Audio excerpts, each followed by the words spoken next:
हाय আমি Shakib Khan.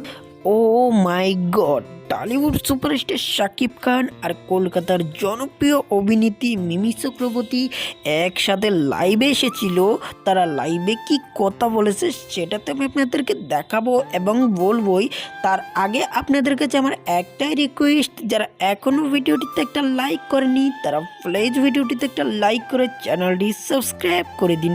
So guys, Mimi Chakraborty আর Tollywood superstar Shakib Khan তারা লাইভে কি কথা বলেছে, তো চলুন বেশি দেরি না করে আমরা দেখে আসি।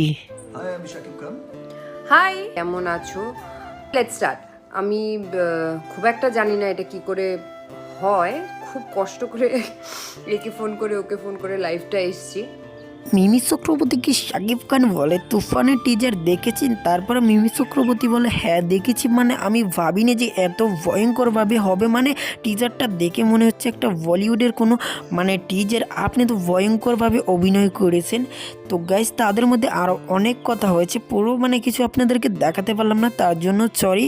সো গাইজ, আজকের এই ভিডিওটি এখানে এন্ড করছি। যদি ভিডিওটি ভালো লেগে থাকে তাহলে অবশ্যই ভিডিওটিতে একটা লাইক করে চ্যানেলটি সাবস্ক্রাইব করতে ভুলবেন না। তো সবাই ভালো থাকবেন, সুস্থ থাকবেন, আবার দেখা হবে আরেকটা কোনো নতুন ভিডিওতে।